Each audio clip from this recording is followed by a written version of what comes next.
Welcome to the Grappling Rewind Podcast. Welcome to this week on the Grappling Rewind Podcast. This week's show, we're going to recap the 2021 IBJJF Pan Championships, and we're going to preview Fight to Win 183. As always in the show, I'm your host, Maine, my co-host, Zach. How you doing, Zach? Good. You sound like you're doing good. I'm really hungover. Yeah, we had that's not even from the episode 200. No, it's not. It's not. I just went twice in a row, which is not something that I've done since I'm like 20. Yeah. So good for you, Zach. It'll be a fun show. Actually, very bad for me. This week in news, I don't think we have a ton of news. We have some fun super fights announced. We have some good stuff coming through, but really it was just a weekend of the Pan American Championships or just Pan Championships for Jiu-Jitsu. We had a lot of fun matches. We had some folks making returns after big layoffs, and overall some very interesting matches. As far as episode 200 goes, this is the 200th episode of the Grappling Rewind. We finally made it 4 years in, essentially, to doing this show. We recorded a very special bonus episode 200 that may or may not come out this week. I've got to edit through it and see if it is basically something that we want to release onto this platform. If you're really curious about it, DM us. I'll send you the file. But not sure where that file is going to go. But had a great time hanging out with essentially the whole Grappling Rewind team for a couple hours, just talking, telling stories, and just generally getting together with everyone that helps make this show possible for a very long evening of inebriation and jiu-jitsu. Yeah. So any other news, Zach? I don't think we have anything else. I got nothing else. I figure it's a major. We just jump right into it. Yeah, we got a lot to talk about. In news, kind of a non sequitur, or unfortunate. If you're familiar in the community, Zach Edwards passed away last week due to a brain cancer. He fought that for about 5 months. You can donate to, I think they have a GoFundMe for his parents and his family for medical bills. Very unfortunate. Interviewed Zach a number of times, commentated his matches when he actually won the title for SAGC back at the first event that we commentated. Very unfortunate. Big loss to the community. He was, a prolific leg locker and really, really great guy locally that, everyone has a great thing to say about. So that is a huge loss to the community. And if you want to help support, that, they have a GoFundMe. Yeah.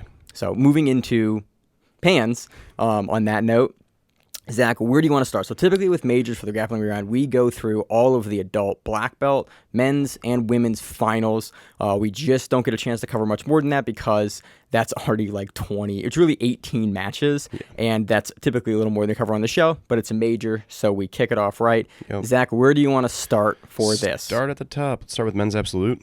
Men's absolute. That's where we pull the bracket here. Things. Men's absolute final between Felipe, Andrew, and Gustavo Batista, who both had incredible runs throughout all of Pans. I think Batista submit his way into the finals of his weight and absolute. And Felipe also had some submission wins and a really incredible run. Both of them golded their own division. Yep. So it was a nice matchup between the two of them, and they've seen each other before. Yeah, they've met each other, I think, a couple of times. I think they met each other at a super fight at Third Coast, I think, as well. Yep. And they historically produce very, very fun, entertaining matches. Gustavo did really well at the Pans last year, perennial medalist and champion. Yeah.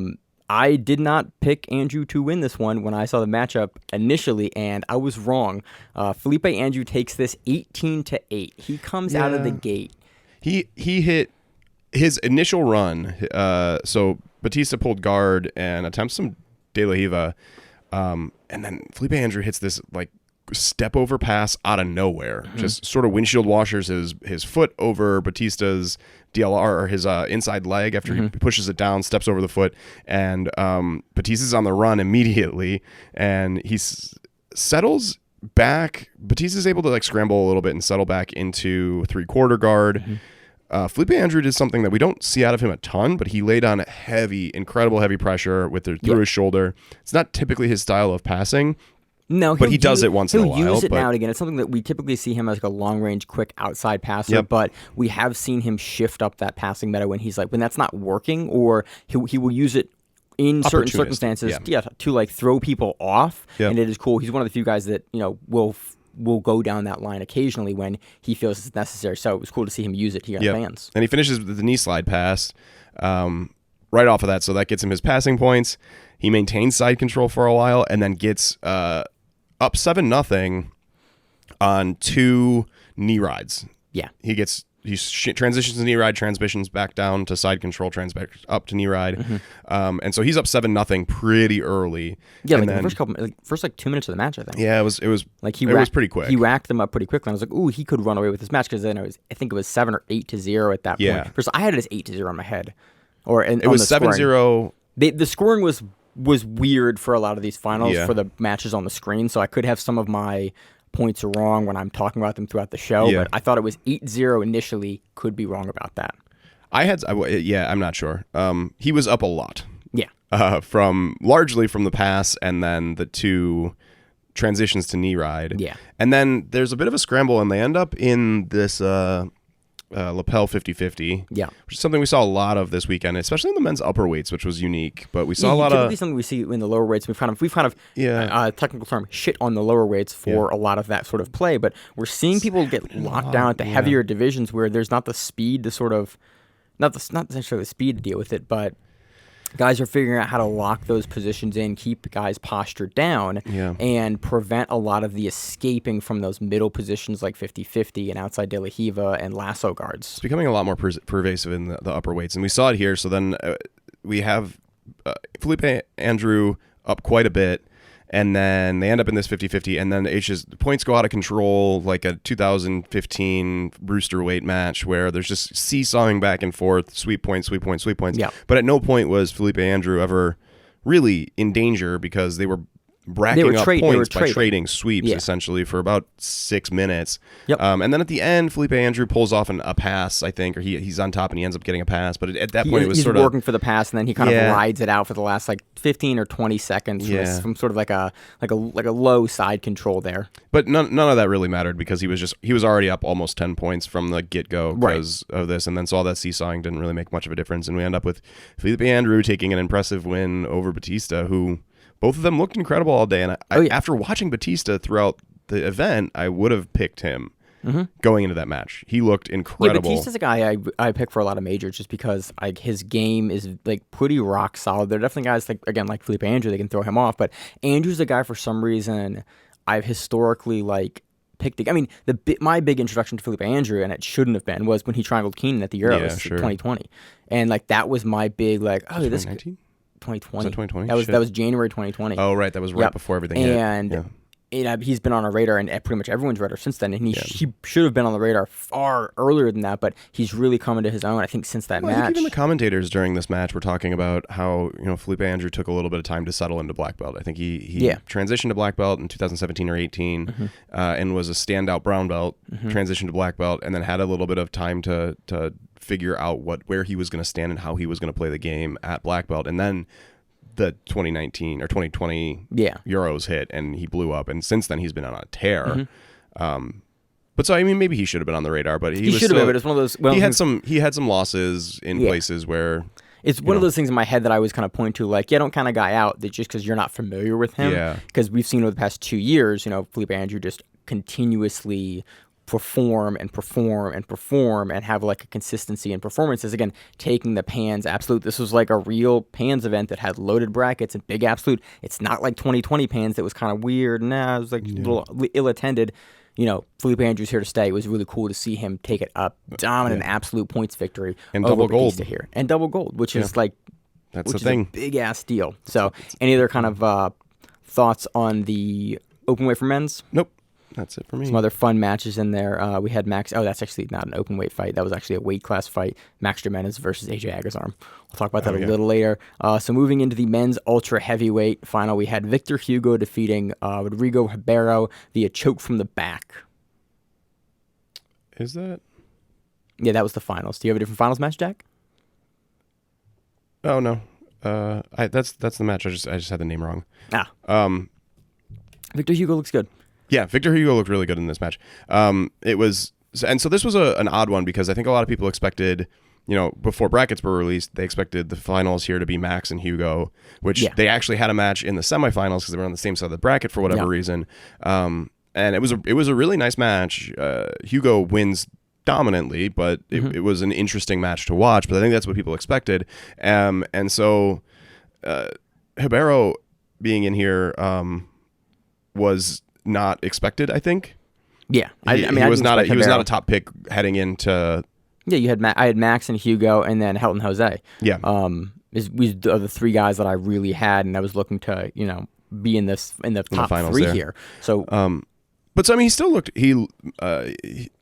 good. But what ended up happening was Hugo attempts a flower sweep, and he hits a really nice variation of it where he's like it's a variation of a pendulum flower sweep where he gets off and he does the thing that I see a lot of like the heavier weight guys do is he pulls the outside leg with his hand on the knee. And then he doesn't let it go. Yeah. He like rides and follows it up, like standing up with it almost.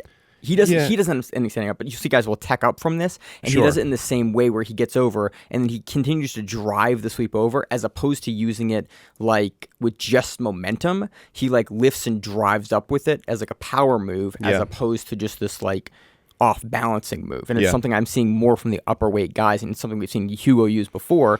He gets on top, immediately like rushes over and just like transitions from that sweep to the back because he beats the underhook, and then just bellies down and just cranks Rodrigo's jaw. Yeah. And I was like 3 minutes left. I was like, oh, why'd they end? Oh, I watched it again. I was like, oh, he gets like a face crank. Yeah, it was like a short choke kind of situation. Yeah.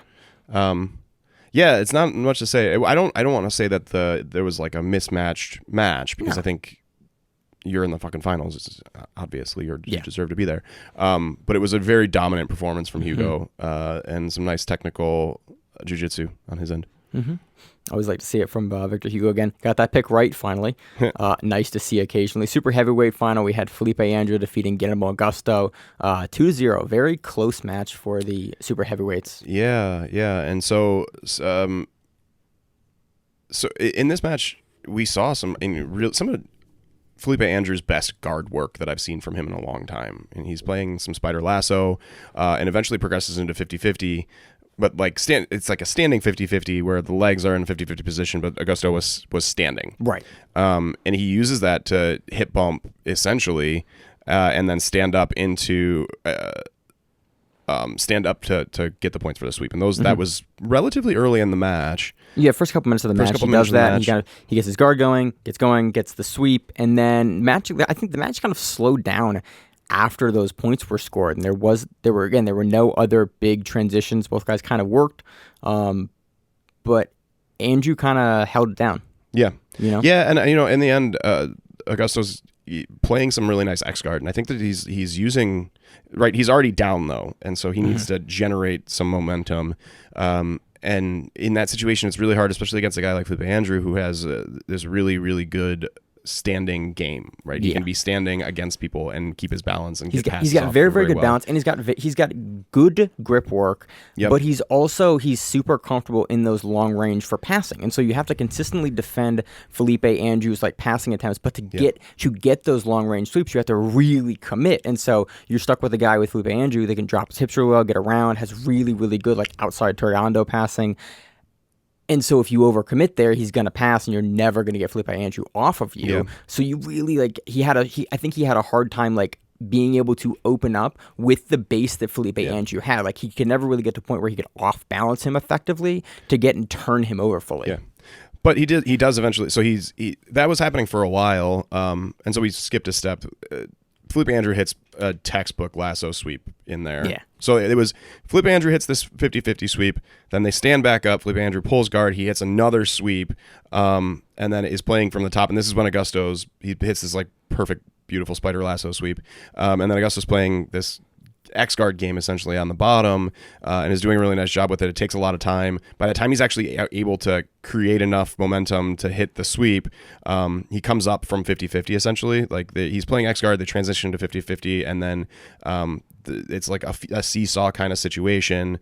Augusto is able to come up to get the 50-50 points on the sweep, but at that point, it's going to be really hard to generate any more points unless you're passing, and there was no passing happening because it was in this sort of lasso 50-50 situation which we're seeing at the higher weights now that you're just guys don't pass there. Like Yeah. it's just you don't, It's hard. especially in the end of the matches, you just don't unless somebody decides to open up. You just do not see passing from those positions. And there's not much reason for Felipe Andrew to open up at that point because he's up 2 points. Yeah, I'm winning. And he's going to win the match within the next minute and a half. And He even just if you maintains the have position. I think there were no penalties into this match, I don't remember there being any. and so it was like you can stall, and the stalling Yep. is such a integral part of the IBJJF rule set that we'll Yep. talk about here in a couple of matches. Well, Where it's like he has no incentive. You have no incentive. And that's one of some of the problems we talk about with the IBJJF rule set is you have no incentive to move and to work. So stalling becomes an expected tactic that you should But implement. it wasn't stalling for that long no, either. he wasn't though. stalling He for that wasn't long, for but too long. it's But in these ending matches with lapels. I wouldn't say that lockdown. this was that situation where you're stalling. I think that No, I'm just making Felipe a was parallel just playing to smart jiu-jitsu there. Yeah. other matches we're going to talk Other about. matches where someone stalls for 9 minutes. Yeah. Not this match actually. So moving on to the heavyweight, men's, we have Gustavo Batista defeating Adam Boydzinski 3-0 via advantages. Yeah. So these two have met 3 times before. I thought that was interesting. And Adam Boydzinski has actually won twice, which I didn't expect. I quickly looked this up, and so now they're 2-2 after this weekend because Batista's won, but he won the last 2. So I think this strategically I was really impressed with Batista here because we always see Atos guys in particular coming in with really good strategic approaches to these high level matches against other people that have a very distinct game. Especially when you're in rematches. Like Yeah. that's one thing that Atos guys I think excel more than any other gym is in rematches and then in dealing with stylistic problems. Something we've seen the guys from Atos and people under André consistently come in with solutions to problems that troubled them in previous matches. Yeah. And it's not something that we see out of other camps. Like certain guys in rematches, like, he just can't beat him. Why? It's like because he's unable to change his game enough or change the strategy. The Atos guys will come in. That's why these, Boydzinski and Batista, again, I'm a huge fan of Boydzinski because of the game he plays, but it's interesting to see them kind of trade back and forth. And Batista's now made the adjustments that he needs to, in the last 2 outings, have beaten Boydzinski. And so Boydzinski, for those of you who may not know, is like legendary for being a butterfly sort of open guard player. He has played it a little less in He's the played past it less few years. because I think it's become obvious that that's his thing and people don't let him get there. And that's exactly what... His brown belt game was like straight up BJJ Scout But even early study. black belt. Early black belt. He was still... I mean, he's an incredible player at it, so that if he can get there, then he's going to get his sweeps off. Yeah. And he's probably the best in the world at that particular style of guard. In competitive jiu-jitsu right now, I would agree. And so, but what Batista does here is he passes in a way that we see Batista pass every once in a while, but it's not his go-to usually. He's low, he's still on his feet, but he's low and leaning very far forward over, so he's almost letting Boydzinski get deep underneath him, but he was doing it in a way where Boydzinski was basically had to be in like a half guard or a really smashed butterfly where like it wasn't really useful.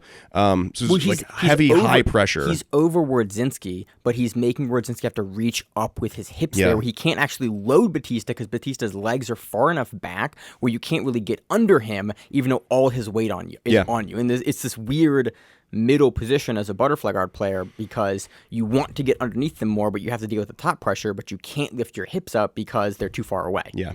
And so that is the situation that Batista managed to work himself into for a while. And he's playing this like sort of high pressure passing off of that position because it makes it so that Boydzinski doesn't have access to the tools. And that's not to say that Boydzinski's not a fantastic half guard player too. No, and in recent years we've seen him open up with his half guard even more and like really develop that into a game when someone is shutting down the butterfly game, he'll go to that half guard because it gives him a little additional range. And we've seen him use that, I think, probably from 2018 onward. He's really you started have to to. open that You up. can't be a butterfly player and not have a good half guard because people are going to pass into your half guard from butterfly all the time. Right. But so Batista's able to get into like a knee cut position and gets an ad for the almost pass and an ad for the almost back take after Boydzinski sort of rolled away to prevent the pass from happening.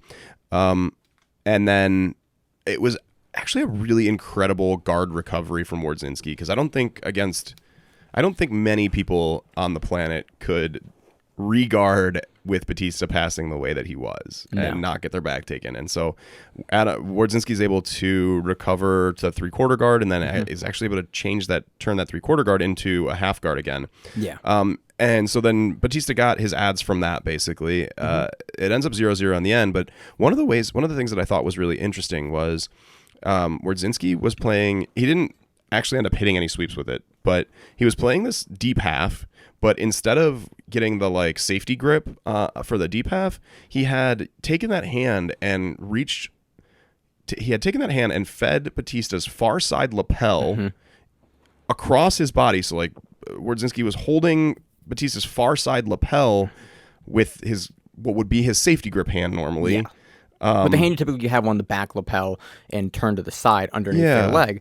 So it was wrapped around Batista's back. So his far lapel was wrapped all the way around him. It works like an underhook on the other side now. Yeah. And it stops them from turning into you in the same way that a safety grip does, but it gives you control over that far side shoulder. It was really interesting. You're in the last year and a half, you're starting to, maybe 2 years now, you're starting to see people use that more as an alternative because people are getting really good at dealing with like the safety grip from the deep half, and it gives you that secondary grip that you're talking about, gives them better control of the posture of the person. It was interesting to see it here though too, because we don't see a lot of deep half being played much anymore, and I think it was largely because people solved it, right? People figured out how to deal with deep half, and it's not as dangerous of a position anymore. But this was a nice progression of the deep half where maybe this is a new thing that people have to deal with. And Batista was not able to pass effectively with it. No, it's incredibly hard to pass off of it. It seemed like it. But also, Boydzinski was not able to mount any offense with it. And I think that under normal conditions against a non-Batista jiu-jitsu player, he probably gets sweeps and things off of that. But it ended up just being a bit of a stalemate. Before, but Batista's, again, his base is so good. And he's just Batista's also a guy that is very, very good with the way he will take risks. Yeah. And when he's up and in a position and like he will just sit on you like a rock and like, cool, I don't need to overexert here and like open up because I'm advanced, but I can like look for something if you're going to give it to me, but I don't necessarily have to make something happen. And he's really good at that piece of the game of like making the correct decisions for when to go and when to not go. Yeah, I agree. And in this case, he used that strategic approach to maintain his lead with a couple ads. And so like a lot of times I get frustrated when you have ad wins because it often means that there wasn't a ton of action in the match, and I think that that's something that we don't like, but this was not that case. There was a lot going on. I think both the guys were actively progressing. It was just they were both so well matched, and their styles were so well matched that we didn't actually see any points garnered. It was just a lot of this is what ads are for, though. Like this is what it's like. A very close match, but it needs to be decided by razor thin margins. I'm good with this because Batista, he did enough in these places to earn an advantage. And that makes sense, but it wasn't like you could tell both guys weren't playing for the advantage. No, neither of them were. They were progressing in a way that was meaningful, and then neither happened to be able to change the position to an extent to award points. So you have a match where, this is a very reasonable like awarding of the advantages. So it was good. Yeah. That's how it should be played. It was a nice match. Next match, we have André Pofferio defeating Pedro Marinho via straight ankle lock. This surprised the shit out of me. Yeah, this came out of nowhere, right? I might have picked Marinho to take this, actually. Yeah, I mean, Marinho was a pretty obvious choice, or at least a solid choice for the bracket. And Porfirio, we haven't seen him in years. I think he won something big in like 2016, 17. Maybe Pans. I don't recall offhand. Like I'm racking my brain the last time we've covered him on either a suit. Like it's been like in my head. Like I remember the super fights a lot better than I do the majors, because the majors for me, with doing 8 or 9 of them a year, like they kind of all blend together in my head, and it's they're big shows. The super fights are where I remember guys, in their matches. We haven't covered him on a super fight in a couple of years, so I'm far less familiar with his game. But holy shit, yeah. So Porfirio actually gets a penalty because he's so aggressively trying to pull guard right off the bat, and he doesn't do it. He pulls guard without grips. But it was a funny situation because the ref calls for a stop, and the two of them just keep fucking going for like 25 seconds. The ref has to like actually jump in and like touch them and be like, hey guys, you need to stop. There was a penalty here. Yeah. But then they do stand him back up, and Porfirio... nothing changed. Nothing It was changed. Okay, you pulled the grips then. But Mourinho kept diving for ankle locks in this match, which was weird. He did it 2 or 3 times. It's a pretty quick match, and so for 2 or 3 times, the whole match is like 3 minutes, maybe. Yeah, if that. But what ends up happening is Porfirio is in 50-50 with Mourinho standing, and uses essentially like the hip bump sweep, but he's got the straight ankle grip, which is something that we saw a lot A lot It's like a variation of like an X of like a single leg X sweep. It's more somewhere of single leg X to X guard, somewhere in between. But the key feature is that it's you're using that straight ankle grip, and this is a position that we're seeing a ton now. And it was interesting because you started seeing this position mostly in women's. Yeah, we talked about this over. Yeah, I think we've talked about this. This is my before. biggest. You started because you see women play X guard typically with. It's one of the few like specific differences you see in women's matches versus men's matches. Is men typically play X guard with the foot on the shoulder. Women typically play X guard with the guillotine grip on the ankle. Yep. And we're starting to see more men now start to play off of this, and we're seeing, especially since the footlocks became more legal in IBJJF in the last 2 years, we're starting to see more men hit really nasty ankle locks off of that position of either the single leg X or from the X guard transitions there. Yeah, and that's exactly what happens here. And we saw this position a lot this weekend. Yeah. Pans overall, this position was being played a lot. But in this particular case, Pofferio, it's like the 50-50 single leg X, some variation of that with Marinho standing up. He's got the straight ankle lock gripped in, and he bump sweeps him essentially, or kick sweeps him, and then goes belly down and wrenches that shit hard. Fast and hard. And not in a way where it was like, oh, that was a shitty thing to do. No, it was You're just in like the finals it of was Pans. just super it went on quick. But also Mourinho's a guy that I don't expect to be ankle lock. Again, ankle locks are a weird thing. Actually, I sprained my ankle like 2 weeks ago with an ankle lock. Oh. Really? Yeah. That sucks. Yeah, it does suck. But again, I'd be like, oh yeah, ankle locks are real. Like you can get injured with ankle locks. Oh yeah, real hard. But again, we're starting to see more people finishing ankle locks. And it's an interesting little shift that we're seeing them come back to prominence. It's like, oh yeah, straight ankle locks never left. They've always been a super dangerous thing, and we're seeing now. I think we have a couple women's matches end via straight ankle lock. We have a couple men's matches in Pans ended via straight ankle lock. Like it's just they have returned. Yeah, I'm not sure why they ever went away. And even I think that we're going to start seeing a little bit more of them in no-gi too, as people move away from heel hooks being this sort of king of submission. Yeah. I'm not gonna. I won't hedge that much, but I do think we will see them creep up more. I just think my take on them, and we'll maybe end up talking about this again, but my take on the straight ankle locks is that it's an incredible control position in the first place.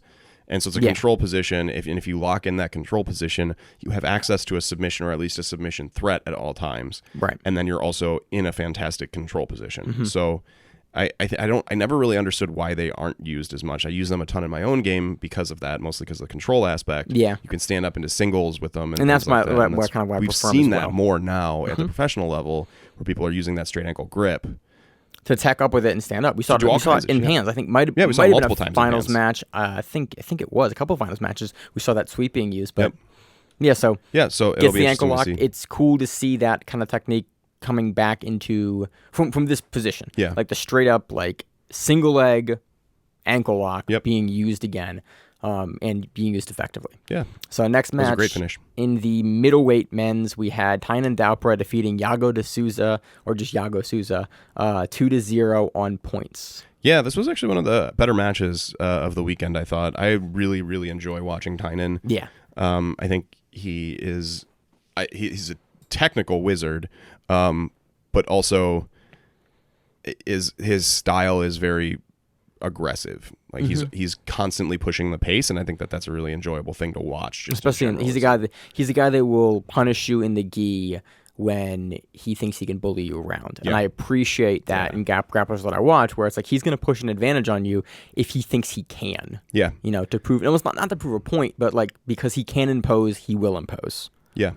And so this match starts off, Tainan pulls guard and starts playing that straight ankle grip. And one of the things that I noticed, and, I said we were going to talk about this grip again, but one of the things that I noticed a lot of people doing at Pans this month or this year was they were getting the straight ankle grip and in sort of like a De La Riva, right? So you have the De La Riva hook in, and then on top of that, you grab the straight ankle grip, and then people were feeding one of the low lapels into the hand that has the straight ankle grip. Yeah. So they can keep, you can keep the grip there, and you have the lapel. And then if they feed the same side lapel, you get a little control on the shoulder. Yep. What I'm seeing even more guys do is try to feed that cross-side lapel because it'll immediately posture them down. Yep.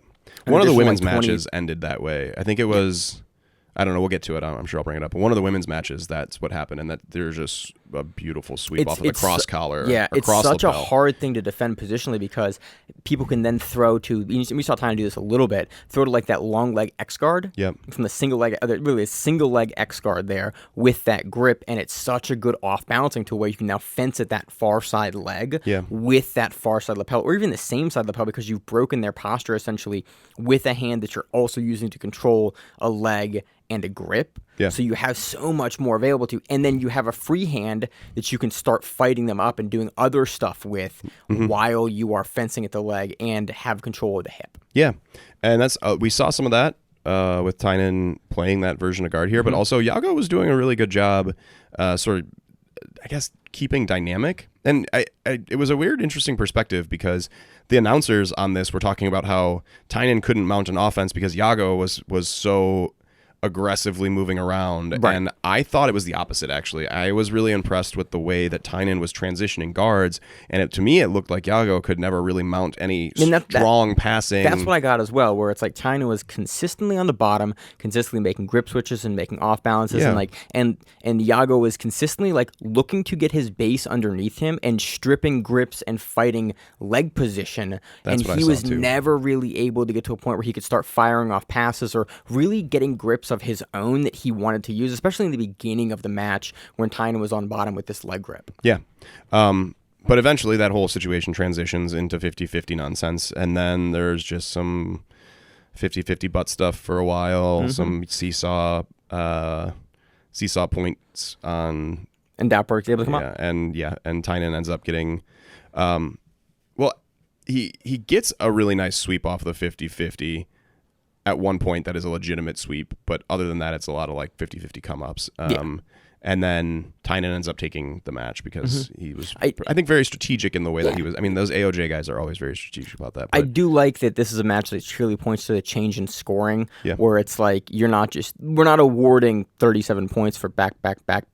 You're awarding points for actually the guy was able to fully come up and he gets his leg behind him, and that's why it's again a 2-0 and not like 8-0, 8-2 or something like that. This does end up being an exciting finish though, because so Yago is able to base out and stand up at the maybe 45 seconds left in the match.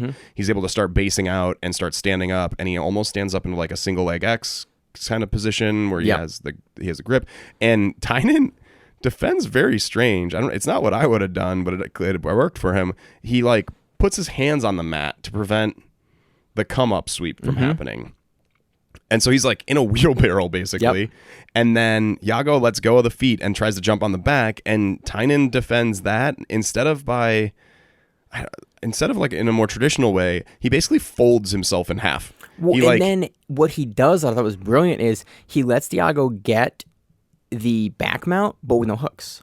So he's only crossed over the one side of the leg, and he keeps him there, almost like baiting him. And then he's next to the edge of the mat too. So if it goes bad, he can turn out to the side of the edge of the mat. But if Souza starts to jump the other leg through, he can turn to the mat, or he can keep them there, knowing that like Souza has to commit him in to pull him in as he rotates to throw the leg in. And so it was like Souza's left, and I almost have the back mount. I have to go for the finish with the one hook in, essentially, on your back when you're bent over.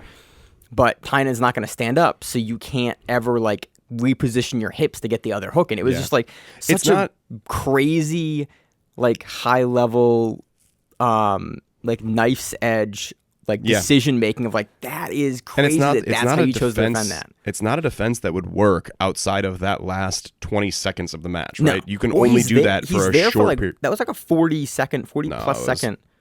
From the whole thing from stand up was probably about 40 seconds, but the part where Tainan was basically folded over defending the back with no more than 20, I think.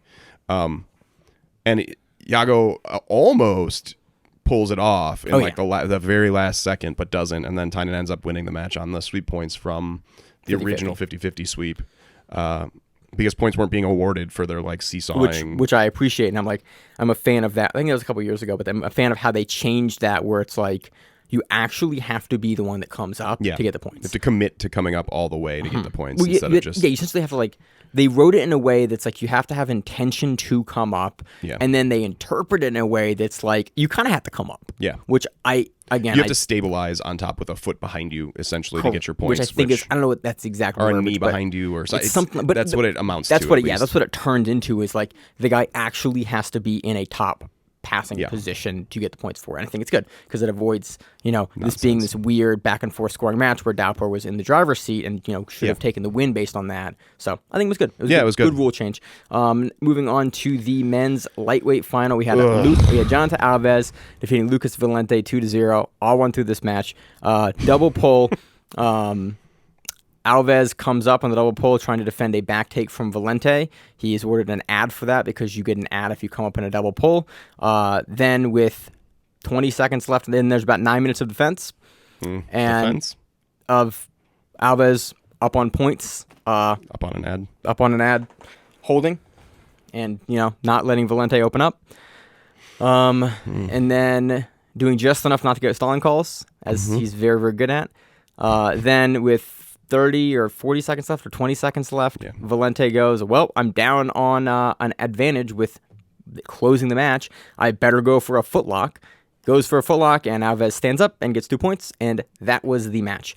I don't have much more to say about this. I have nothing positive to say about this. I did not learn anything from this. It was tactically a brilliant strategy. It is just not my favorite to watch. The announcers on the announcers for this match did point out that the crowd seemed less than pleased as well, and were absolutely silent. It's just like for everything. Johnatha Alves is an amazing grappler, but it's just not what I want to watch. He's not exciting to watch because he can do so much more, but he chooses to win by the minimalist margins available, and it's just so unfortunate because he is such a dynamic and exciting grappler when he does choose or is forced to open up, but there's very few people who can force him to do that. So that's men's lightweight. Moving on to the next match, we have men's featherweight. Shane Jamil Hill-taylor. Well, light feather, just to point out, light feather was closed out. This was Pato. Oh yeah, sorry. Batista. Yeah, I'm looking through the BJJ Heroes. It's nothing. It wasn't a match, but it's just worth mentioning. 30 seconds on the flow, and I was like, that's a closeout. And they closed them out. I was like, okay, they closed out. Yeah. I wish we wouldn't see it. I think it's bad for the sport, but it is a reality of IBJJF competition in today's day and age. Day and age. Yeah. Men's featherweight final. Featherweight. Shane Jamil Hill-taylor coming off after 2.5 He's been years from really high level competition. I think the last time we saw him was the Johnatha Alves match for Spider, back in the day. Oh, yeah. That was and that was a weird match where he got bowled quick and that was it. Shane comes back to win the Pans championship after a huge long hiatus against João Gabriel, which was not João Gabriel, Gabriel Sousa. It's one of 4 Brazilian names. João Gabriel is the big giant dude that Gordon Ryan blew his knee against. Gabriel Sousa. João Gabriel Sousa, though. Yeah, sorry. João Gabriel Sousa. There's a lot of men named Gabriel Sousa and João Gabriel Sousa in Jiu-Jitsu. This is light featherweight or featherweight Gabriel Sousa. Yeah, okay. We'll call him Gabriel Sousa. Defeats him 4-2 with 2-1 on the advantages. Yeah. This was actually probably my favorite match of the day. I think this was a very exciting back and forth match. Jamil looked incredible, was playing lasso. I think he was also trying to advertise that he has some lasso kind of thing instructional. Dude, if you're going to advertise it, that's the way to do it. That's the way to do it. One of the things I remember a year ago listening to Shane break down one of his matches for I think his Worlds run and hearing the thought process for every single grip switch and why he's doing something there is a system here and you can explain through it all. And I took a seminar with him probably 3 years ago. It's just wild, the depth of knowledge he has and his ability to explain it. So it gave me a new appreciation. It's the first time I've seen him compete since hearing him break down all of his Worlds matches on Flow Grappling. Yeah. And it was wild to see the decisions he's making. I was like, he's thinking about what he has to do here. He's making the decision for this reason, the tactics behind it all. Again, it just gave me, because he can articulate it so well, it gave me a new appreciation to see him in this finals match do the stuff that he had talked about. And again, the way that he throws the lasso through, he there's no slop in the transition for the lasso. Yeah. He grabs the grip, he legs in, and like he's already in position with pressure on it from like a spider guard hook, and immediately starting to sweep off of it. Yeah. He hits 2 separate sweeps in this match that were sweeps unlike I've seen anyone else ever hit lasso sweeps. So like that first lasso scissor was quick and on point, and he came up to collect his points on it so smoothly. Like, I think that's one of the issues that you see a lot with, and he did have like a half sweep or two in here as well, because Gabriel Sousa is fantastic, and he got a great base. Right, Gabriel Sousa, I also think, is the kind of guy that's very good at getting almost swept, keeping his hip on the mat, and then preventing people from coming up fully. Yeah, go back and watch any Gabriel Sousa match on AJP. Yeah. World Jiu-Jitsu Tour, like, just insane hips and ability to, like force you to come up and beat you as you were trying to come up on him. And so there were a couple half sweeps in there, but that's one of the things that I think a lot of, like, lasso spider players, one of the things that they have a lot of trouble with, especially at lower levels, you know, maybe not at the pros, but even pros struggle with it, is finishing sweeps, because you're sort of at a distance and using these weird breakpoint leverages to topple the person from a distance. You're extended, and you have to get your legs back underneath you to come up, or you have to throw them so hard that you can use their momentum. And that's one thing I saw Shane do for the 2 sweeps he does finish is, and he has a way that he can sweep you that I felt before, but I can't really describe, because he doesn't have to get like, he off balances you in a different way, where he's using the lasso to pull you down and in, while using just like the points of his legs and his feet to kick you and push you away and over, but also like bring you towards him so that he can tech up onto you and use your momentum to row in with his arms to stand up on it. It's just like, he doesn't have the same problem a lot of lasso players have, where they have to pull their legs out completely of everything they're doing in order to get up. Like, he sweeps you in a way where he can use your momentum almost every time to follow you up, as opposed to have to push himself back up. Yeah, that makes sense. And so he's able to come up on that first sweep really well. I think he does have like a couple bumps that don't get finished, but then they end up back standing, and then Jamil pulls guard.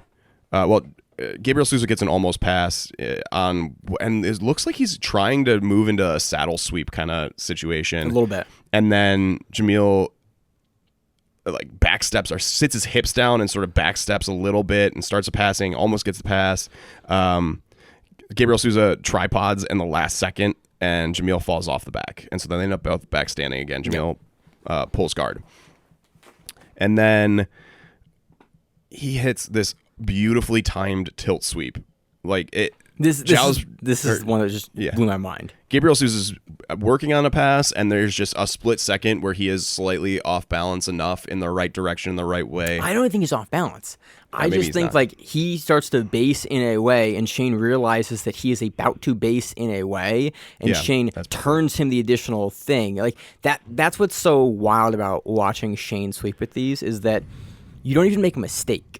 Like, he anticipates where you're in rolling with him. He anticipates a place that you're going to be, waits for you to be there, and then just pushes you over when you're there. It's just wild to feel. Yeah, it was crazy. A really nice tilt sweep. And then Gabriel Sousa tries to hit an omoplata. They end up standing. And one of the things that was really cool about this was Gabriel Sousa had this omoplata. Shane was standing, and Sousa was still able to start like running his grips up while he's hanging off of him standing. It was kind of wild to see Clark that. Gracie-esque, where it's like you're lifting the plata, and then you're so comfortable in that position that you're just like, okay, and I work my grips. Like, you don't have any of the ground motion or the hip motion on the ground that you typically need to finish it, but he knows he can have a gripping battle here, and he can win a gripping battle and force Shane to eat all of his weight on the off chance he can open his outside leg and turn them back down to the mat. And he's not able to finish the omoplata from standing, obviously, but Jamil does eventually work himself back down.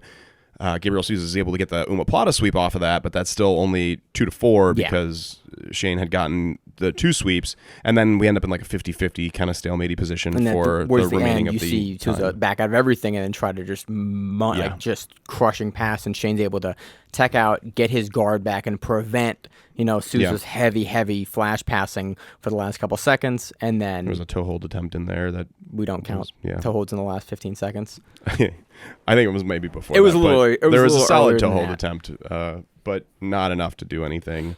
And Jamil takes it on the points, and it was honestly I can't think of a more interesting, maybe not better, but I can't think of a more interesting featherweight fight that I have seen in ages.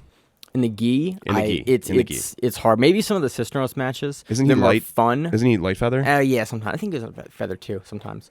Is he? Okay. But I really appreciate the way that Shane uses his technique and does it because it is complicated enough. It is complicated enough where it's interesting, but it's also you can see it and understand what he is doing, and like the gripping is never so advanced that you're not going to understand it. Sure. So it's not a basic game by any means, but it's a very well refined game. It does not have a ton of extra movements. Like it's one of the things that always keys off when I'm ever watching Shane is that there's never like extra stuff he's doing.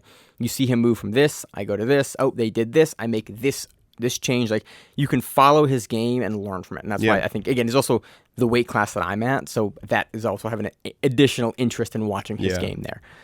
Plus, he's a local guy. So moving on to the light featherweight male. Light featherweight's Cicero versus Hiago. Yeah, I have a different match here. My bad. 1 second, let me pull up. You want to start? This was not. This was a very typical Roosterweight fight from my perspective. Roosterweight. That's why. Yeah, Rooster. Okay. Yep. I was in the wrong. I was in the closed out division. Yeah. We have Hiago and Gama versus Oliveira Ribeiro. Yeah, and so it was a very typical Roosterweight fight. Some double guard pulls, double penalty points. Mm-hmm. Someone comes up begrudgingly to the top. We get an advantage. Lots of 50-50. More butt penalties. Stuff, more penalties. More penalties. Yeah. They gave up points. The points were really weird in this. They kept like awarding them, taking away advantages. Yeah. It was very confusing what they were doing. The scoring was I was disappointed with how difficult the scoring was to follow. Yeah. And like I know it, and I could understand what was happening, but there was a delay in the scoring, and the scoring was like it was being changed a couple times. Where I was like, okay, well, did they get awarded? Oh, he did award it. They did give him back, and it was. It was overall a bit of a frustrating match to watch. Livo Ribeiro takes that over Hiago Gama 6-2 on points with one advantage. Yep. It was 50-50. It was a pretty typical sweeps Roosterweight back and match forth. Yeah, that was it. I don't have a whole lot else to say about that match. Do you want to move on to the women's matches? Yeah, sure. All right, let's move on. Let me find the women's results here. We're going to start with the females. Let's start in the absolute again and work our way down. Start in the absolutes. Absolute final, we have Yara Sodes defeating Anna Carolina Vieira via 2-0 on points and then 2-0 on advantages as well. Yeah, so some just pretty basic, not basic, but pretty standard guard play for quite a bit of the match. Mm-hmm. And then Anna Carolina moves through baseball slide pass, and Yara maintains her lasso grip, and then inverts and spins underneath Carolina and uses the lasso position to rock Carolina forward for a lasso sweep. It was a really nice transition, or nice series of movements where Anna Carolina started moving into a nice position for a pass, and Yara was able to not just recover her position, because she had gotten into a little bit of a bad position. She wasn't able to just recover position. Anna Carolina had sort of turned her legs to the side to start passing. Yeah. There. And that's really, it's one of the ways that we've seen Anna Carolina in this tournament pass a ton. As she has that really heavy bent over style, like almost like long Torgando style passing, and she'll like rest on your legs to do that. And so she was starting to do that to Soares, but Soares was able to get her grips in and reestablish, and it was off of that heavy pressure sort passing. Of coming underneath all at the same time. It was a really impressive display of I don't know. It was a reversing of momentum that you don't often see. It was really nice work from Yara, who actually had lost her weight finals match recently. So I don't know. I think a lot about that in these types of situations. For her to be in a position in a match, having just lost her finals match, to Gabriel Passanelli, and now I'm in a bad position, and like to be able to mentally stick into the game enough to not just recover from your bad position, but to get the sweep off of it was really impressive work. And then for the rest of the match, Yara's on top, working some passing, doesn't actually mount any much of a pass, but ends up winning on the sweep points because Anna Carolina is not able to mount any offense from the bottom. And that does it for the women's openweight. Yeah. Moving on to the super heavyweight for the women, we have Gabriela Passanelli defeating Yana Suarez 4-2 via points and 3-1 via advantage. Yeah. Gabriela's playing, actually was very aggressively playing worm guard here. She hits a textbook worm guard sweep and then maintains the grips when she comes to the top and stabilizes like the 50-50 worm. And is able to hang out there for a little bit, gets a nice sweep off of it. Yeah. And then Yara's actually, this is a position, when you see people maintain those grips after worm guard sweeps and stuff like that, a lot of times it just ends up being very stally because you don't want to release. Well, the worm guard is really, really hard for most people to like let go of and transition to something else because the grip, the way the lapels are wrapped through everything, most people and people who play these will disagree with me, but it is very hard to fight out of that grip sequence to something else in order to start mounting additional offense after the sweep there. You can control really well with it, but you're so wrapped up in it that like it is hard to unwrap and keep control and be doing something else. You just don't see it. And then exactly in that situation, as soon as Gabriella releases that worm grip position, Yara is able to underhook her leg and starts actually going for starts coming in underneath to try to re-sweep herself. Yeah. Gabriella goes for a knee bar and then they end up off the mat. Yeah. And there was some like confusion about points and advantages from that off the mat, but I think they originally gave Gabriella 2 points they gave Yara 2 points for the sweep and then took them back.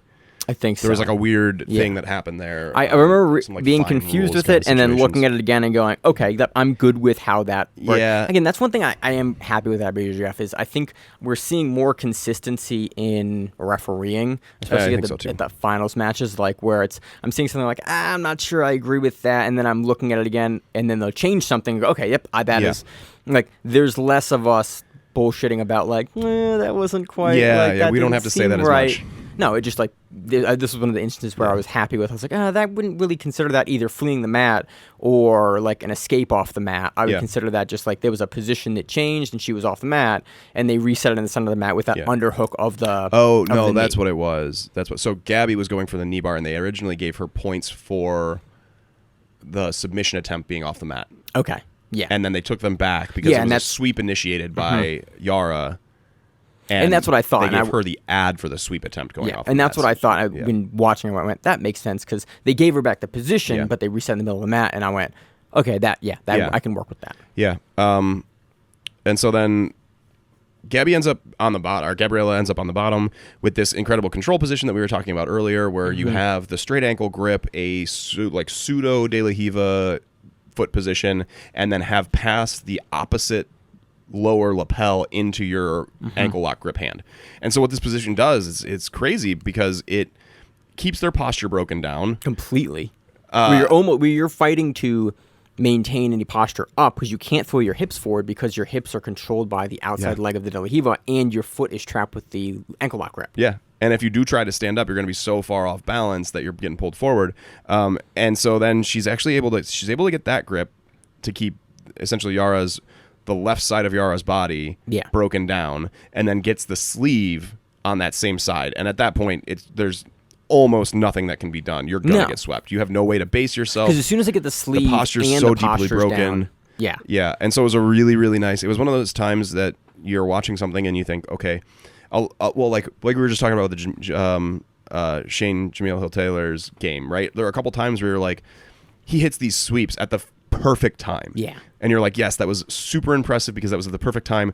I don't know if I could just do that, right? It takes years and years of practice. Yeah, there's a level of like, I can watch you do it, but I can't do it because you feel something. It's the it's the invisible jujitsu there. In the quote marks where it's like, oh yeah, I can see you do it, but I can't replicate it because you're feeling something there and you're doing something that I can't see. Yeah. But this is sort of the opposite end of that where, and I mean, obviously it was incredible for different training that is required to get into this, but it was just such a step-by-step, you do this, you do this, you do this, and then there's just nothing that the person can do about it. It's beautiful for a different reason. Right? You watch it, okay, you have the leg, okay, then posture down, you put the posture down more, then you go fight for the grip on the hand, then you get the cat's paw grip on the sleeve, and then they're over, and you're like, okay, it's inevitable if they're unable to defend that they're going to sweep. Like, you're going to get it because you've done everything perfectly to get them into that position where they're mechanically with how they can move their body. There is not a way to defend the sweep that I am about to try because I'm in position to do it. And I love seeing that. That's actually my favorite things to see in jiu-jitsu. I like seeing both sides of that. Yeah. Like I said, I really enjoyed Jamil's match, Shane's match, but I love seeing this kind of thing where you're like, that person just was intelligent about the way that they progressed through this series and made a cool thing happen. Yeah. Just beautiful sweeps are always really cool to see. So it was a really nice sweep. Gabriella ends up winning on those sweep points. Used some really fantastic control and grip work from the bottom to hit those sweeps. She's coming into black belt nicely. It's awesome to see her.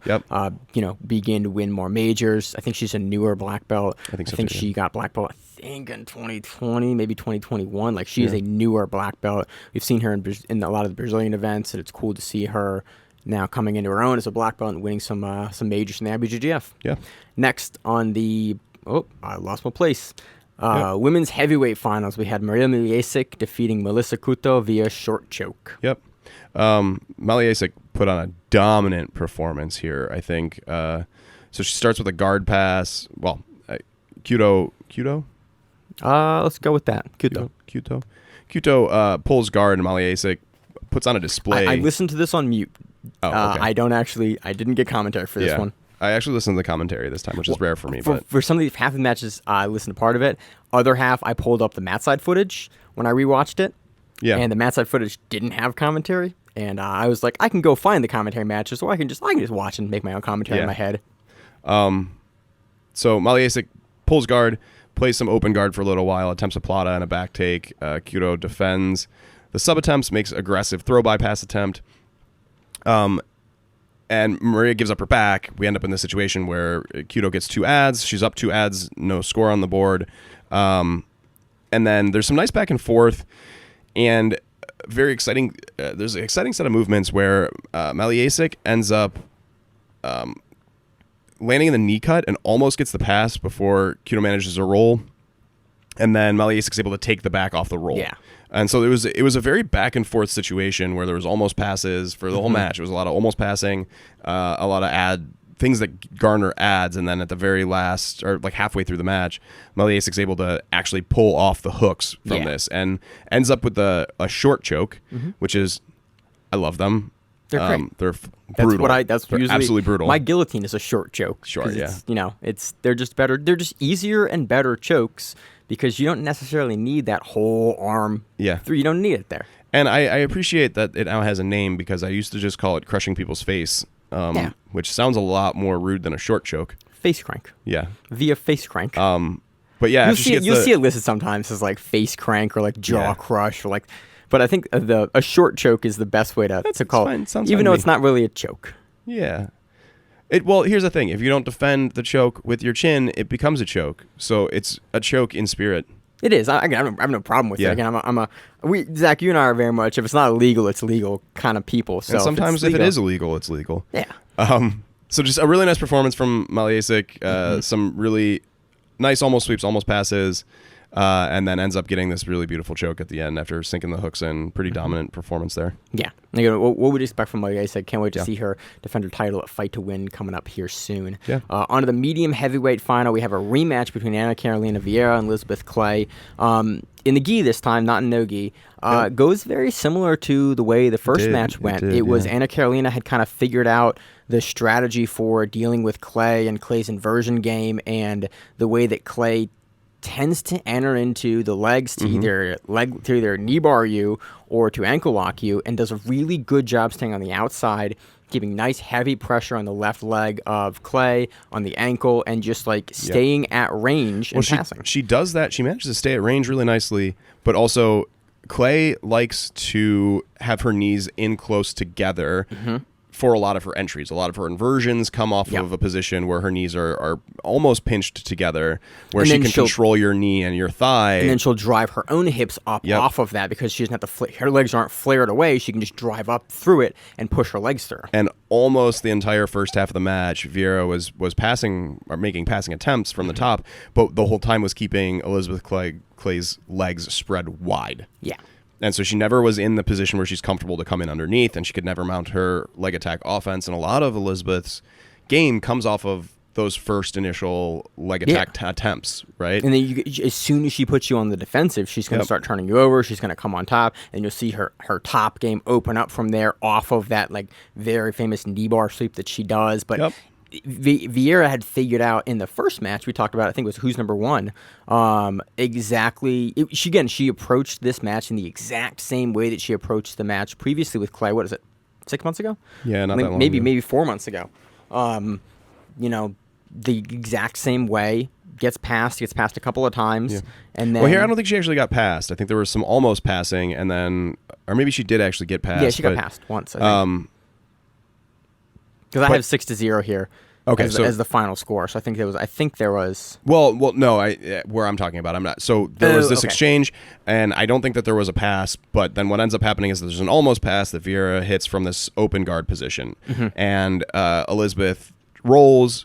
Vieira gets the seatbelt, settles into like a side control-ish situation, but there wasn't actually points for it because she switched to a back take attempt. Yeah, because it was on the turtle, so it was like off a defense to the turtle as opposed to it was on a pass. Yeah. And so right. She actually started trying to take the back instead of like a turtle, and I'm still trying to attempt to finish the pass. Right. There's like a weird middle ground there, and there's a certain point where you're no longer trying to pass, you're trying to take the back, and now you can't get your passing points even if you end up in side control. And I think Elizabeth played it smart there, where she waited long enough for that to happen and then settled herself down into side control. So there were no points for that, but almost immediately after that, Elizabeth reguards a little bit. She uses like the foot grab, the heel grab kind of reguard situation, but ends up in 3/4 guard.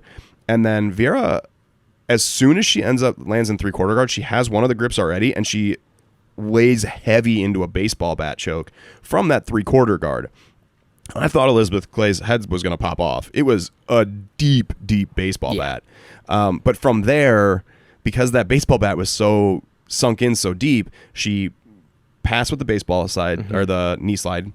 Because you're in the 3/4 guard, and you have to flatten to turn away from the choke there, or turn up. Yeah. You can't be where you are in that choke. You have to move your neck one way or the other, and so you have to to do that. You have to open the 1/4 guard enough to do that to shift your hips.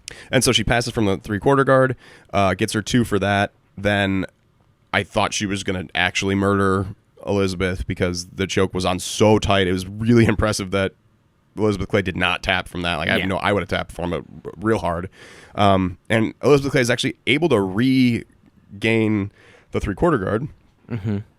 But Vieira never lets go of the baseball bat and is laying the pressure on. So then she just does the same thing again and gets 2 more points for passing again. And this happens a couple times. Clay ends up escaping, but she's down 6 points by the time she escapes from all of these repeated passes. That come off of this baseball bat choke. And it was impressive that she was able to escape at all because that baseball bat was on so tight. But that's really where things end up. Yeah, I mean, it was a very interesting match. Again, I'm curious. I would like to see this match, as always, again, but I would like to put some more distance between it. We've seen it in gi, we've seen it in no-gi. I would love to see this in like 8 months. Again, not in like, we're probably going to see it at Who's Number One. It wouldn't surprise me to have these two women in the finals, that heavyweight bracket, no, not at or all. in the quarterfinals or something, depending on how they bracket it. I would like to see it, a little more in the future. So I'm hoping that end of this month, which that's the 23rd of this month, I think. Yeah. Unfortunately, I think we're going to see it again, but I would love to see. I'm sure these two will be at it for a long time. Yeah, and again, we could see Elizabeth make some adjustments and Anna Carolina make some adjustments in how she approaches it because they're both younger grapplers. It would be I would be surprised to not see them make adjustments to it in the future. Onto the middleweight female finals, we had Luiza Montero defeating Angessa Sintra 7-0. Montero comes out aggressive as holy shit. She was going after it, and this is a rematch of their finals match, or finals at Worlds, I think. I think so, and I think Montero took that one as well. I actually don't remember that now. I thought Sintra took it. I thought Sintra's a silver medalist, but I could be wrong. I'll look. I can't pull it up as fast as we would need to. Yeah. Well, I'm not going to pull it up fast enough either. Luiza comes out immediately super aggressive. Because Sintra pulls, and then Luiza is immediately trying to get around get hits around, the get around, leg get drag. around, get around. And then she does a thing that I love, where she goes from outside Toriando over, pulls all the legs to one side, and then throws the body to the other side while she drops her hips as the guard is trying to come back around and ends up in side control. Yep. Well, Sintra rolls to prevent the pass, but Luis is able to take her back and move to mount, and then Sintra ends up in a 3/4 guard. I don't know if those mount points got scored, though, because they did not. I think they originally got scored, and then they got taken away. And that's what It I was getting very frustrated close. about, because I was like, is that scored? Does not, because it gets scored, and then it's the scoring is off, the points are wrong, and then and then they gave them back, or they took them away again. Yeah. But that initial sequence from Montero, from immediately It set into the the pace match. of the match for sure. But Sintra's from that 3/4 guard, she's actually able to move to a deep half, but as soon as she actually attempts a sweep, she opens up a little bit to hit a sweep. Luiza stands and starts aggressively passing again. Yeah. And then locks in like a tight headquarters with inside control, hits a textbook knee cut from headquarters, and then actually gets the pass for that one. Yeah. And then is in side control for a little bit with not much action. She gets a warning for non-action.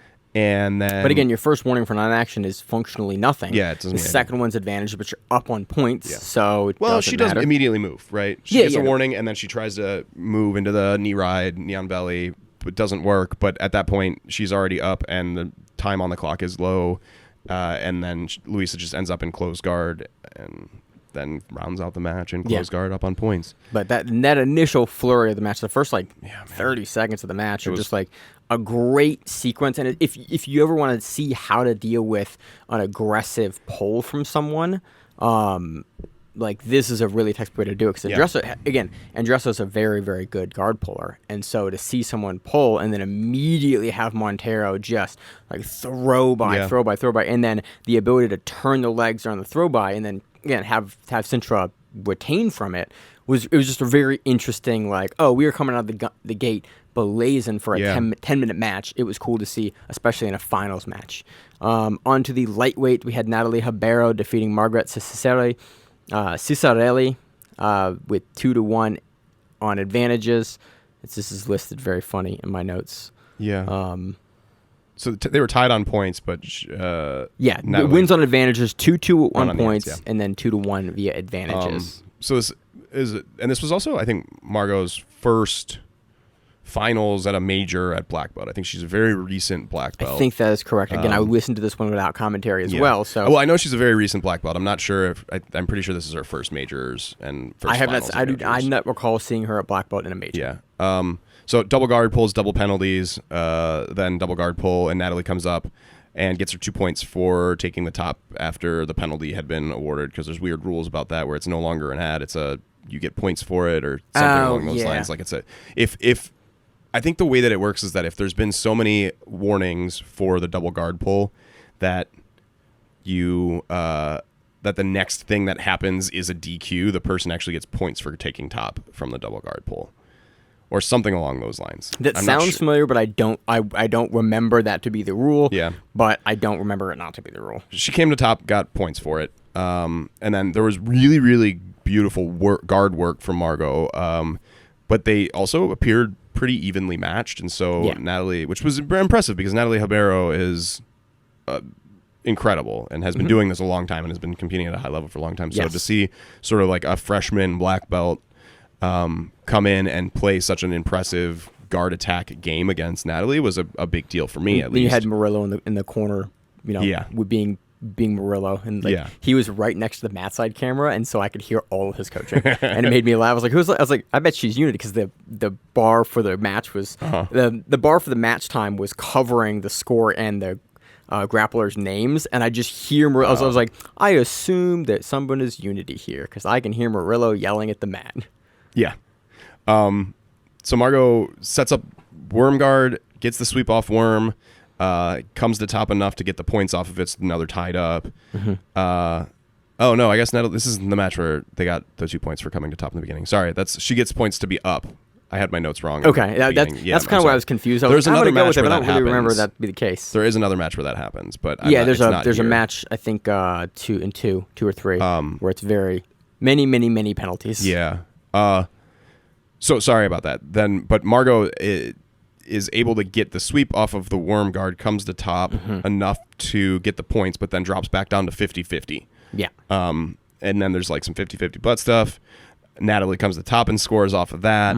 And then in the last minute and a half, Margot gets Natalie's rappel wrapped around her leg and attempts multiple sweeps that get really, really close. But Natalie's base is extremely solid throughout this whole process. And so it was very aggressive sweep attempt back and forth from Margot, but she wasn't actually able to finish anything because Natalie was just so balanced on top. It was really impressive seeing her fend off these like lightning quick sweep attempts that were legitimate attempts. It wasn't just nonsense being thrown at her. Natalie did an incredible job maintaining the top position throughout that. And then she wins on the ads from earlier because they're tied up 2-2. Yep, Yeah. and that's comes under the ads. It was a really nice match, and was. I think we're going to see a lot of Margot. Oh yeah, after this performance, I would not surprise me in the slightest. She also had a match earlier where she beat Nikki Sullivan via decision as a tied match as well. So Nikki Sullivan, very established black belt from Atos, would not surprise me to see us see much more out of Margot. Next match, we had a featherweight female final. Bianca Basilio defeats Gabby McComb via straight ankle lock, and it was nasty. It was nasty. It was nasty. a Bianca Basilio finish, and I was like, every time she just finishes, and it just looks like that hurt. Yeah. Like her finishes look that hurt She you. does not mess around with them. I love it. Doesn't. Yeah, so actually I was surprised that this is the first time. I know Gabby McComb is a newer black belt and hasn't been... I mean, she's been no, is that wrong? She's been impressive, especially in the past 2 years, but I think she was new at that point. I think she's newer. Either but way, I could was be really wrong. surprised that this was the first time these two have met. Yeah. For some reason, I think McComb was historically a little smaller. I think. Oh, maybe that's it. Maybe that's what it was. Maybe that's it. I could be wrong about that, but yeah, I think that's why they hadn't met before. But Gabby pulls guard first, plays some straight ankle De La Hiva.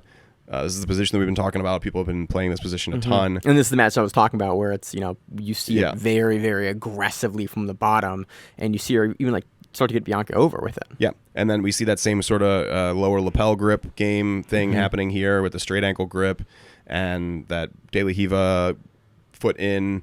It's that same guard position. So we see it a lot this Pan Ams. And Gabby's able to pull off a sweep from that straight ankle, lower lapel grip kind of situation. But as soon as the sweep happens, she lands standing with her foot in position for Bianca to Basilio to get the straight ankle grip as well.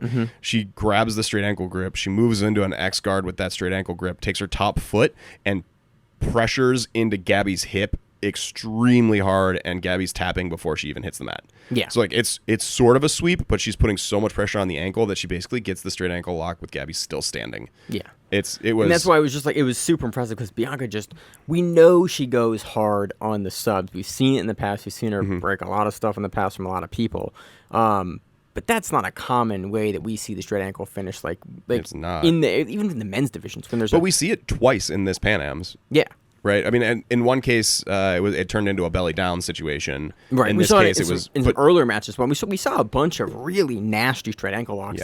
This Pan Ams, I think more so than in prior years. We've seen definitely noticed Mikey them and more Kyle finish those before, but in the variety of different weight classes to see it, We've seen this one position crop up in more matches this Pan Ams in finals and in earlier matches than any other, I think, standard position that we've seen before. It seemed very much like a trend that's happening right now. Yeah. Something that we should be paying attention to as practitioners, because I felt it creeping in to the meta for a long time. Just the ankle locks there. The ankle locks there. Yeah. The Well, ankle and locks also there. especially this position, this sort of straight ankle single leg X / X guard with the straight ankle grip. Like that's a position that's been creeping into the meta pretty strongly for a while.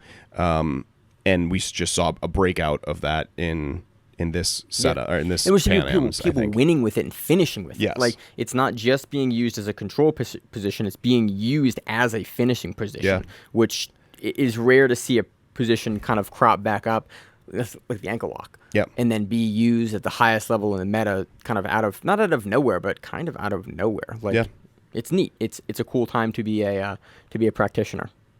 So moving on to the next division, we had light featherweight. We had Ana Rodriguez defeating Maisa Bastos 2-1 via advantages. Maisa Bastos is usually at Rooster. Is that correct? Sometimes. Is it sometimes not. Okay. Usually a Rooster. I thought that's what it was. But she will pop up to light feather occasionally. Oh, okay. So Ana Rodriguez and Maisa Bastos. Maisa ends up. All right, so it's 2 double guard pulls, 2 penalty points.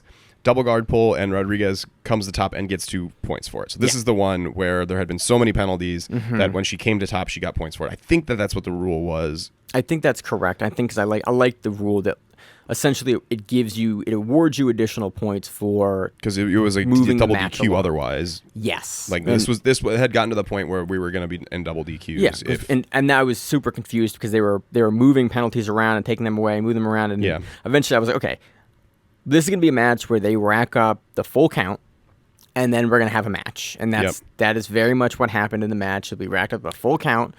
Because it's 3 minutes before any real action happens in this match because of all that, right? There's just so much of this double guard pulling penalty nonsense that breaks the action, and it was a little frustrating in this match in particular. But this is the worst one that we saw all day, like in terms of this double guard pull, double penalty. It lasted about 3 minutes of this kind of dead which is time. about how long it usually lasts, if not 4 in a black belt match. Yeah. If we're gonna go down this route. Yeah.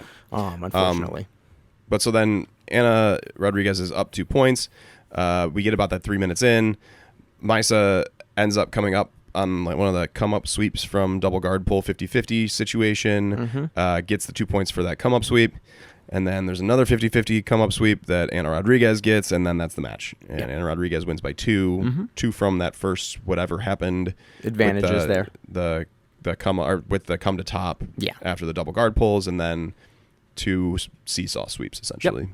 And that was the match. That was the match. On to the Roosterweight finals. We have Laviana Barbosa defeating Jessica Khan 3-1 via advantages. And it was 2-2, tied on 2-2 points. Yeah. So there's a double guard pull and penalty, and then a double guard pull, and they were heading down that road. But then Laviana accidentally, it seems, came to top. And her corner had, like, she kind of came to top and then was going to sit back down, and her corner was like, no, you're on top now. You have to be on top now. Yep. And then she changed her tune. Like, I think that she kind of just was adjusting her position, and then they called her on top, and she had to stay on top because otherwise, like, it kind of made me laugh a little bit. I'm like, it looked intentional, and then it looked like she kind of like didn't. I was like, oh, I'm up now. Yeah. Oh, I need to work from up now as opposed to work from this down seated position. Yep. And so then there's some 50-50, and Laviana eventually comes to top, stands to pass. Jessica Khan grabs that straight ankle lock and hits a quick kick sweep off of that straight ankle lock position. And then Khan locks in this toe hold that almost broke my ankle just watching it. Like, I don't know how Laviana didn't tap to it. It was flexible feet, man. It was bad. This toe hold was on tight, and she had. I think Jessica Khan had it's because the leg wasn't bent. It was basically touching her own ass. She had it bent all the way back, so there were at multiple times throughout this, Jessica Khan had applied the technique, the toe hold, in one of the 3 or 4 different ways where you can apply it perfectly to get the tap. One is, driving the toes into their butt crack, right? She had that at one point. Another is using your heel on their outside hip to extend their leg so that you can turn and twist. She had that at a different point. And then the third way is it's basically put so much torque on the knee because it's the twisting toward the side. Out to the side. She also had that at a point. Like, she tried all of the major ways to finish the toe hold. And I don't know.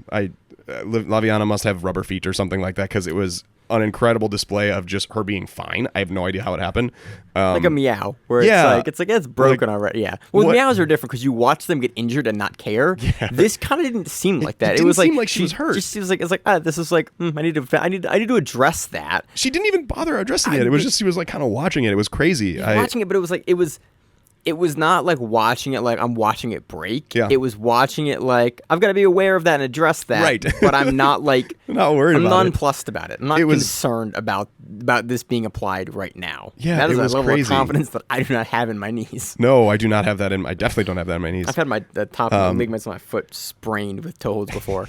And I learned that once at White Belt. I was like, cool, I got to tap to these. Yeah, that's important. But so Laviana Also, during this toe hold that should have broken her foot, she like snatches up a little toe hold of her own just to put on a show for it. Like, toe holds. Yeah, right. And so she gets the ad for her toe hold attempt. Jessa Khan gets the ad for her toe hold attempt. Even though Laviana's toe hold attempt, I don't think was anything close to what Khan was putting on. No, but if you do enough with it, an ad's an ad. An ad's an ad. So they end up tied up on ads for that. And then Laviana ends up taking it on those ads where I think she would, because it was tied points wise 2-2. And I think that had Jessa Khan thrown more toe holds. Well, I don't know. It was weird. Like, she was smart. Laviana was smart enough to throw that toe hold attempt in there to make sure that she was tied up, or not tied up on ads, that she was still up on ads. Yeah. And that's what won the match for her. It's a very strategic, smart decision, smart jiu-jitsu on her end. But yeah, I was impressed both with the strategy of throwing that toe hold on, and the confidence in your own ligaments, or lack thereof. Yeah. Yes. Yeah. It was a nice match. Laviana takes it. So that was the 2021 IBJJF Pans. Jack, Sure any was. closing thoughts? No, I was too hungover today to watch the lower belt stuff, so I'm probably going to go back and do that another time. But just couldn't manage to swing it today. We can recap on a later date. Yeah, and I have nothing else. Again, I wish that we would see a little more. I wish that we would have shorter matches, and I wish that we would see a little less like reliance on the ability to be penalized in some of these matches. Yeah.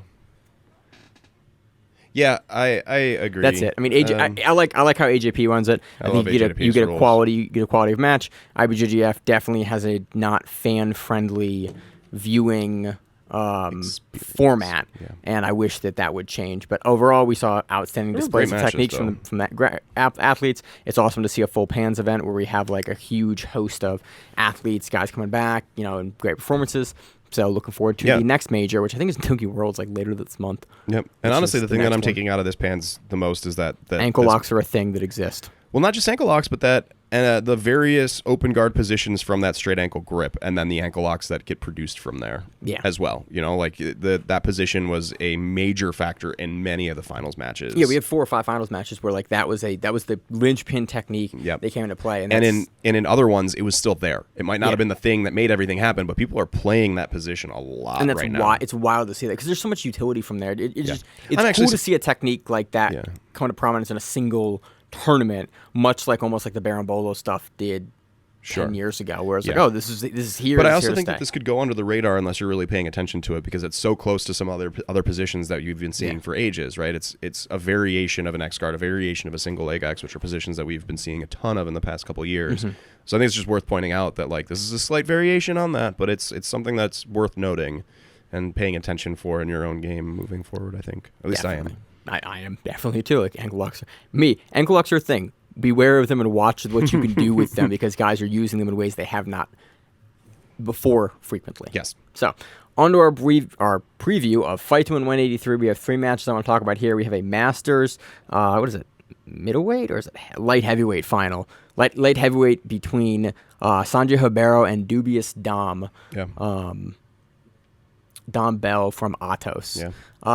Dom Bell's had some great performances, but it's hard to bet against Chanji. That's unfortunately that's sort of what I want to lean to as well. Like Bell has been putting out some great instructional work. Like he had a really good Pan Am's last year too. Yeah, he had, I think the finals with Batista. Yeah, we had that great finals match again. Yep.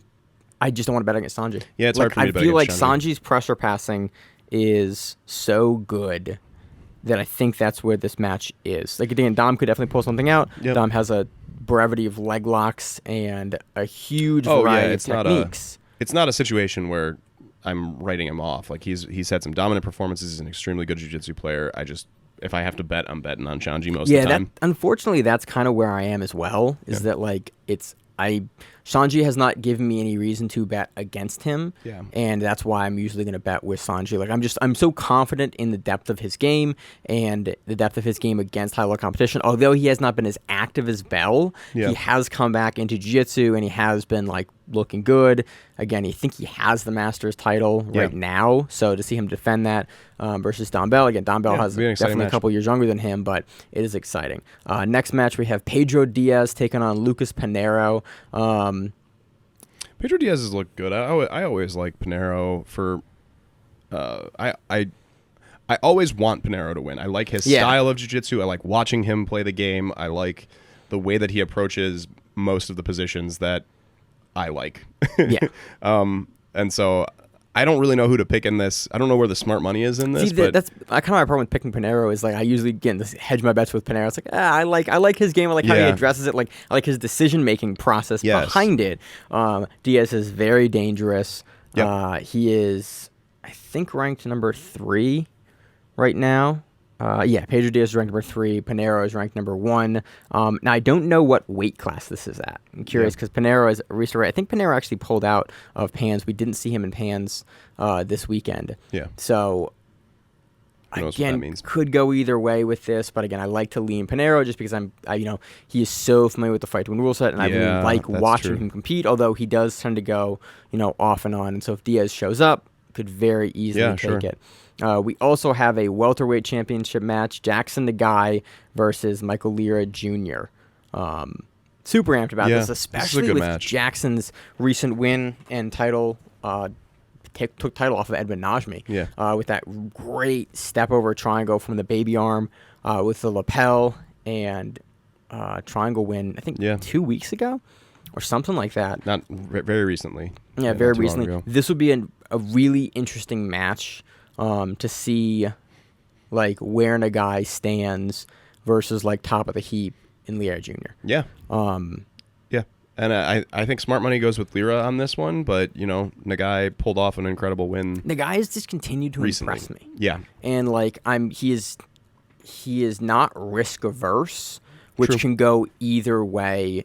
But in fight to win, I tend to find guys that aren't risk averse do well. Better. Yeah, that's true. But again, Michael Lira is such a hard dude to bet against, and he's familiar with the fight to win rule set, former champion at fight to win. He may still be the champion. I think he's still a champion at fight to win.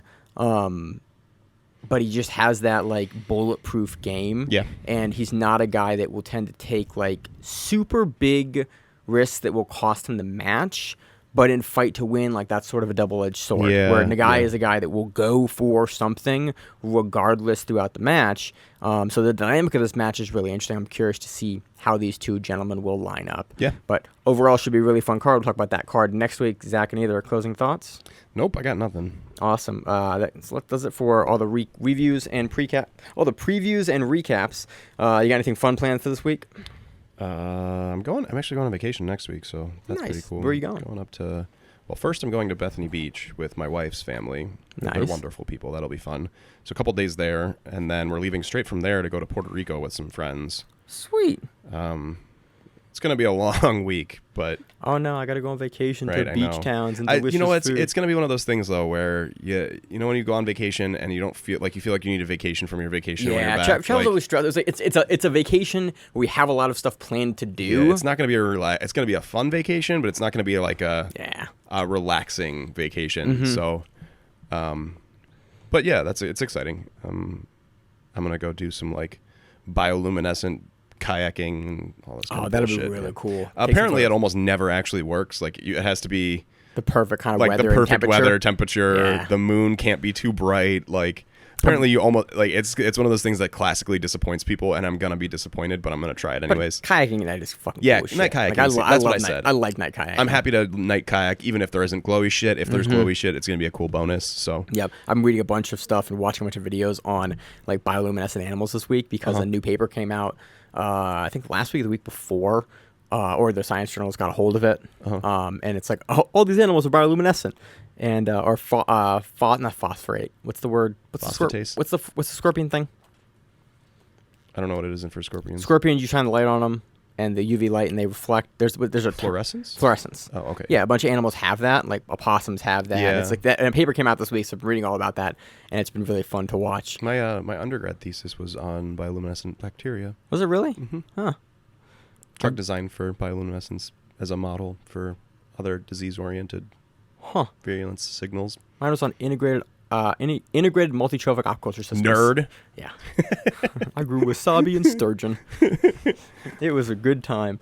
Hunting season opens this week. So that's what you got going on. I purchased a bunch of like stamps and antler stamps and like deer tags and like it's gonna be good. I can't climb a tree right now with my back, Right. And I can't haul out a deer myself. So my buddy is gonna go with me. Like, hey man, do you want to hunt with me? If I get something, you want to help me drag it out? And by help, I mean like I'll give you moral support while you drag this deer out. And he's like, yeah, we'll go. So I'm looking forward to that. I just resighted it in the crossbow yesterday. Nice. We got some new bolts for it that are hopefully a little more accurate. We got some heads for it. I'm like, oh, this is a thing I do now. Cool. Because we're at year 3 now of me hunting, and it's like, this is a thing I do. And I'm like, I was sighting it in. I got genuinely excited. I was like, oh yeah, Friday. I was like, when's the season start? He goes, Friday. I went, I thought it was like 3 weeks away. He goes, no, it's Friday. That's why we're doing this now. Nice. So Not my shtick, but I like when other people hunt and then give me meat. I'm gonna get a bunch of it processed this year. So Yeah, that's I'm smart.